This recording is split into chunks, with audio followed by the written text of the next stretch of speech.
Assalamualaikum warahmatullahi wabarakatuh. Perkenalkan, nama saya Fauzi Madar dari Prodi S1 Administrasi Rumah Sakit, NIM 2231690106. Di sini saya akan memenuhi tugas manajemen risiko, dan di sini saya akan mengambil tema tentang mengapa keselamatan pasien itu penting. Keselamatan pasien menjadi sangat penting karena menjadi bahwa pasien menerima perawatan yang tepat dan aman. Dengan menjaga keselamatan pasien, kita dapat mencegah terjadinya kesalahan mereka. Selain itu, keselamatan pasien juga menciptakan kepercayaan antara pasien dan tenaga medis, sehingga proses penyembuhan dapat berjalan dengan lancar. Nah, tujuan keselamatan pasien yaitu terciptanya budaya keselamatan pasien di rumah sakit, meningkatnya akuntabilitas rumah sakit terhadap pasien dan masyarakat. Nah, menurunnya kejadian tidak diharapkan atau KTD di rumah sakit, yaitu terlaksananya program-program pencegahan sehingga tidak terjadi pengulangan kejadian tidak diharapkan. Insiden keselamatan pasien.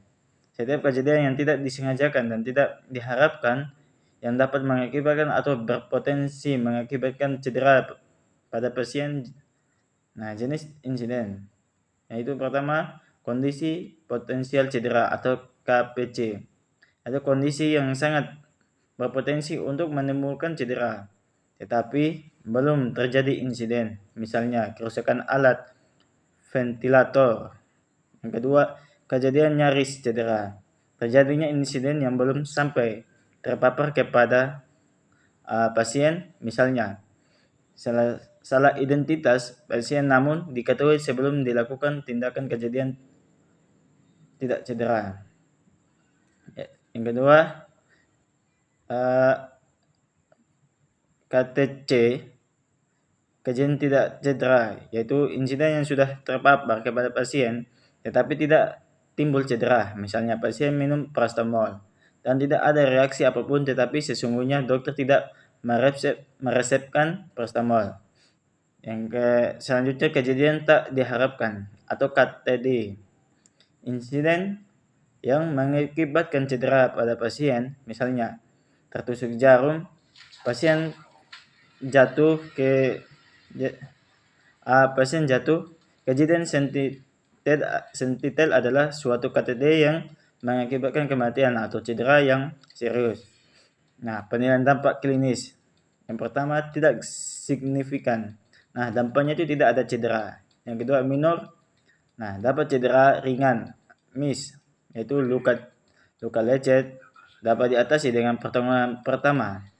Yang ketiga, moderat. Nah, dampak moderat yaitu cedera sedang MIS, misalnya luka robek, berkurangnya fungsi motorik atau sensorik, psikologis atau intelektual, tidak berhubungan dengan penyakit. Setiap kasus yang berkepanjangan perawatan. Nah, yang selanjutnya mayor. Dampaknya itu cedera luas atau herat, misalnya cacat lumpuh, kehilangan fungsi motorik atau sensorik, pedus logis atau intelektual, berhubungan dengan penyakit katastrofi. Katastrofi yaitu kematian yang tidak berhubungan dengan perjalanan penyakit. Nah, di sini penilaian probabilitas yaitu tidak signifikan, yaitu sangat jarang, 5 tahun atau 5 tahun sekali. Yang kedua, minor. Nah, minor itu 2 tahun sampai 5 tahun sekali. Yang ketiga, moderat. Mungkin 1 atau 2 tahun sekali. Yang keempat, mayor. Nah, itu sering beberapa kali atau beberapa tahun sekali. Yang terakhir, katastropik. Nah, katastropik ini sering, tiap minggu atau tiap bulan. Nah, di sini saya akan menjelaskan tujuan standar keselamatan pasien. Yang pertama, hak pasien, itu mendidik pasien dan keluarga, keselamatan pasien dan kesinambungan. Yang kedua, pelayanan. Penggunaan metode peningkatan kinerja untuk melakukan evaluasi dan program peningkatan keselamatan pasien, peran kepemimpinan dalam meningkatkan keselamatan pasien. Untuk mendidik staf tentang keselamatan pasien, komunikasi merupakan kunci bagi staf untuk mencapai keselamatan pasien.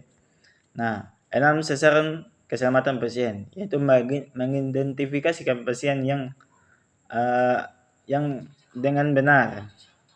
Yang kedua, meningkatkan komunikasi yang efektif. Yang ketiga, meningkatkan keamanan obat yang perlu diwaspadai. Yang keempat, memastikan lokasi pembedahan yang benar, prosedur yang benar, pembedahan pada pasien yang benar. Yang kelima, mengurangi risiko infeksi terkait pelayanan kesehatan. Yang ketujuh adalah langkah-langkah keselamatan pasien. Yaitu pertama, membangun kesadaran akan nilai. Yang kedua, keselamatan pasien. Yang ketiga, memimpin dan mendukung staf. Yang keempat, mengintegrasikan aktivitas pengelolaan risiko. Yang kelima, mengembangkan sistem pelaporan. Yang keenam, melibatkan dan berkomunikasi dengan pasien. Yang ketujuh, belajar dan berbagi pengalaman tentang keselamatan pasien. Mencegah cedera melalui implementasi sistem keselamatan pasien. Di sini saya akan menjelaskan tentang konsep keselamatan pasien. Keselamatan pasien atau patient safety, Peraturan Menteri Kesehatan Republik Indonesia Nomor 1691, Menkes tahun 2011, disebutkan bahwa keselamatan pasien rumah sakit adalah suatu sistem di mana rumah sakit membuat asuhan pasien lebih aman, meliputi asesmen, risiko identifikasi, dan pengelolaan hal yang berhubungan dengan risiko pasien. Pelaporan dan analisa insiden, kemampuannya belajar dari insiden dan tidak lanjut, serta implementasi solusi untuk meminimalkan timbulnya risiko dan mencegah terjadinya cedera yang disebabkan oleh kesalahan akibat melaksanakan suatu tindakan atau tidak mengambil tindakan yang seharusnya diambil. Nah, standar keselamatan pasien. Masalah keselamatan pasien merupakan masalah yang perlu ditangani segera di rumah sakit, maka standar keselamatan pasien dalam rumah sakit sangatlah diperlukan. Standar keselamatan ini diatur dalam Permenkes Republik Indonesia tahun 1691. Menkes mengenai standar keselamatan pasien pasal 7 disebutkan bahwa setiap rumah sakit wajib menerapkan standar keselamatan pasien. Nah, standar keselamatan pasien tersebut meliputi hak pasien, yaitu mendidik pasien dan keluarga, keselamatan pasien, dan kesinambungan pelayanan. Penggunaan metode peningkatan kinerja untuk melakukan evaluasi dan program peningkatan keselamatan pasien, peran kepemimpinan dalam meningkatkan keselamatan pasien. Yang kedua, mendidik staf tentang keselamatan pasien. Nah, komunikasi merupakan kunci bagi staf untuk mencapai keselamatan. Sasaran keselamatan pasien atau SKP. Sasaran keselamatan pasien merupakan syarat untuk diterapkan di rumah sakit yang diakreditasi oleh Komisi Akreditasi Rumah Sakit. Dalam penyusunan sasaran keselamatan pasien ini mengacu kepada 9 Life Saving Patient Safety Solution dari WHO.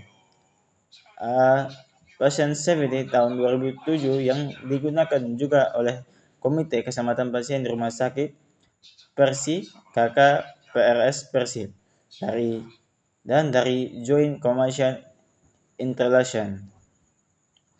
Nah, 6 sasaran 6 Goal Patient Safety, yaitu ketetapan identifikasi pasien.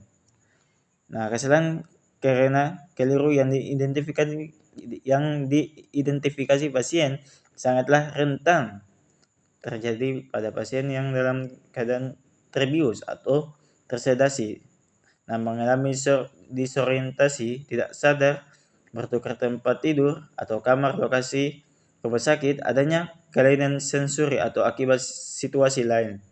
Nah, yang kedua, meningkatkan komunikasi efektif. Komunikasi efektif yang tepat waktu, akurat, dan lengkap, jelas, dan yang dipahami oleh pasien akan mengurangi kesalahan dan menghasilkan peningkatan keselamatan pasien. Nah, komunikasi yang mudah terjadi kesalahan kebanyakan terjadinya pada saat perintah diberikan secara lisan atau melalui telepon. Tidak hanya melalui lisan atau telepon, kesalahan komunikasi mudah terjadi ketika pelaporan kembali hasil pemeriksaan kritis seperti melaporkan hasil laboratorium klinik situ melalui telepon ke unit pelayanan. Peningkatan keamanan obat yang perlu. Yang ketiga, peningkatan keamanan obat yang perlu diwaspadai. Obat-obat yang perlu diwaspadai adalah obat yang sering menyebabkan terjadinya kesalahan serius. Obat yang berisiko tinggi menyebabkan dampak yang diinginkan, seperti obat-obat yang terlihat mirip dan keenggarannya mirip. Yaitu nama obat rupa dan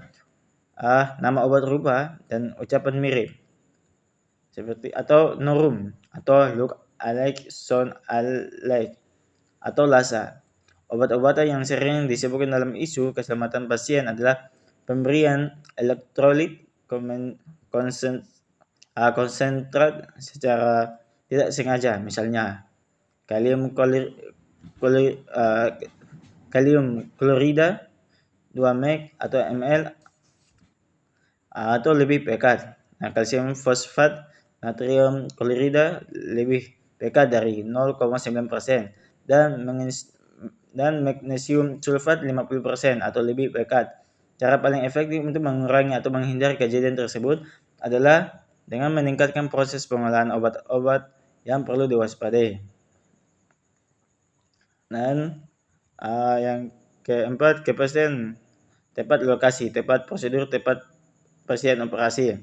Kesalahan ini adalah akibat dari komunikasi yang tidak efektif atau yang tidak adekuat antara tim bedah, kurang atau tidak melibatkan pasien di dalam penandaan lokasi, dan tidak ada prosedur untuk verifikasi lokasi operasi. Di samping itu, asesmen pasien yang tidak adekuat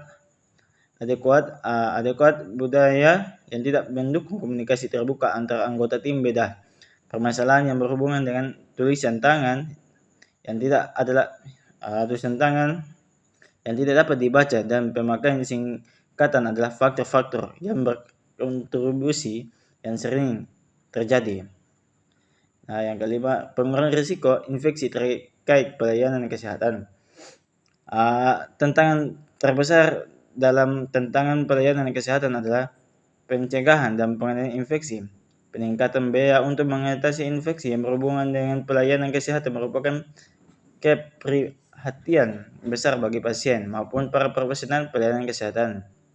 Infeksi yang dijumpai biasanya adalah infeksi saluran kemih, infeksi pada aliran darah atau bloodstream infection, dan pneumonia. Dalam penanggulangan pusat dari eliminasi infeksi tersebut dan infeksi-infeksi lain adalah cuci tangan yang tepat. Yang terakhir, pengurangan pasien jatuh.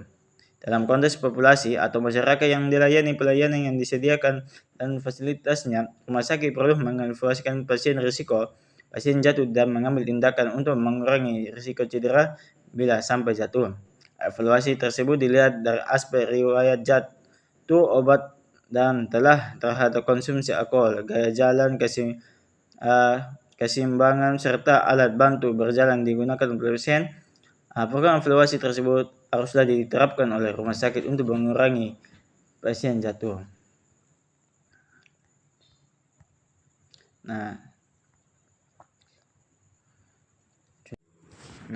Di sini saya akan menjelaskan latar belakang keselamatan pasien. Keselamatan pasien, hampir setiap tindakan medis menyimpan potensi risiko.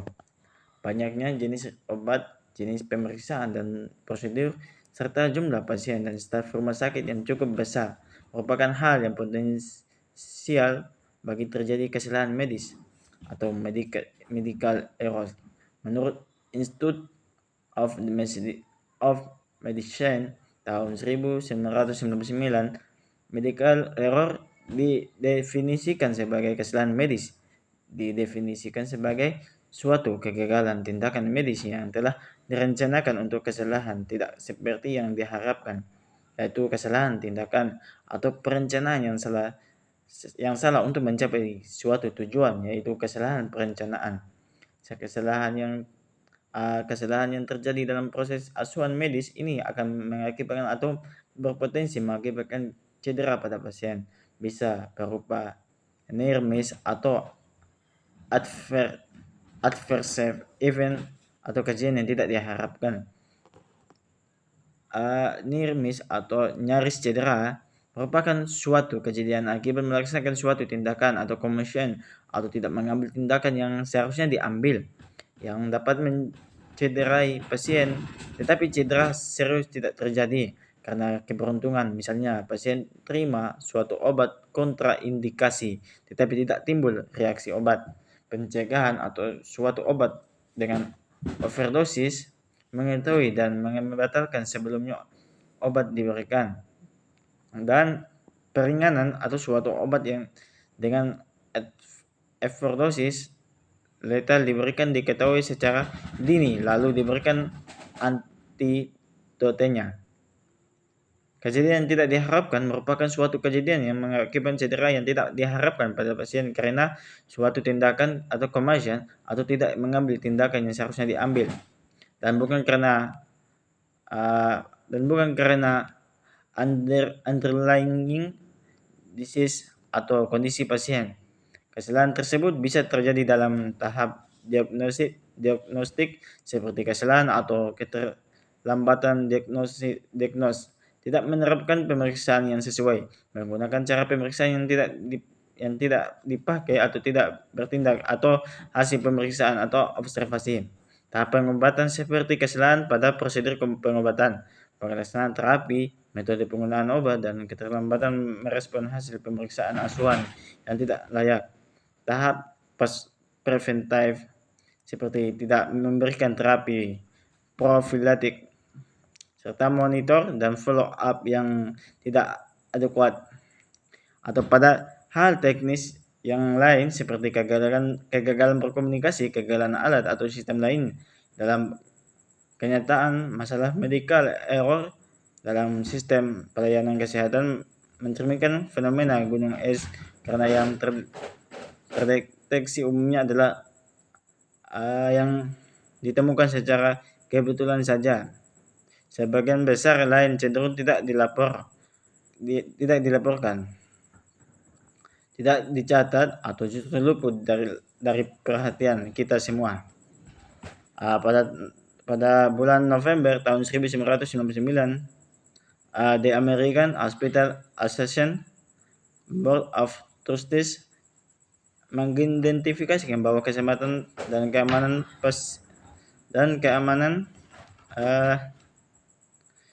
keamanan pasien merupakan sebuah prioritas strategik. Mereka juga menetapkan capaian peningkatan yang terukur untuk medication safety sebagai target utamanya. Tahun 2000, Institute of Medicine Amerika Serikat dalam Tour is Human Building of Saver Health System melaporkan bahwa dalam pelayanan pasien rawat inap di rumah sakit ada sekitar 3 atau sampai 16% kejadian tidak diharapkan menindaklanjuti penemuan ini. Tahun 2004, WHO mencanangkan World Alliance for Patient Safety, program bersama dengan berbagai negara untuk meningkatkan keselamatan pasien. Di Indonesia telah dikeluarkan pula Kapmen nomor 496 Menkes tahun 2015 tentang pedoman audit medis di rumah sakit, yang tujuan utamanya adalah untuk tercapainya pelayanan medis prima di rumah sakit yang jauh dari medical error dan memberikan keselamatan bagi pasien. Perkembangan diikuti oleh Perhimpunan Rumah Sakit seluruh Indonesia atau PERSI yang berinisiatif melakukan pertemuan dan mengajak semua stakeholder rumah sakit untuk lebih memperhatikan keselamatan pasien di rumah sakit. Mempertimbangkan betapa pentingnya misi rumah sakit untuk mampu memberikan pelayanan kesehatan yang terbaik terhadap pasien mengharuskan rumah sakit untuk berusaha mengurangi medical error sebagai bagian dari penghargaannya terhadap kemanusiaan, maka dikembangkan sistem patient safety yang direncanakan mampu menjawab permasalahan yang ada. Nah, pengertian patient safety atau keselamatan pasien adalah suatu sistem yang membuat asuhan pasien di rumah sakit menjadi lebih aman. Sistem mencegah terjadinya cedera yang disebabkan oleh kesalahan akibat melaksanakan suatu tindakan atau mengambil tindakan yang seharusnya diambil. Nah, tujuan keselamatan pasien yaitu terciptanya budaya keselamatan pasien di rumah sakit, meningkatnya akuntabilitas rumah sakit terhadap pasien dan masyarakat. Yang ketiga, menurunnya KTD rumah sakit. Yang keempat, terlaksananya program-program pencegahan SHG, tidak terjadinya pengulangan KTD. Nah, sekian dari saya. Wabillahi taufiq wal hidayah. Wassalamualaikum warahmatullahi wabarakatuh.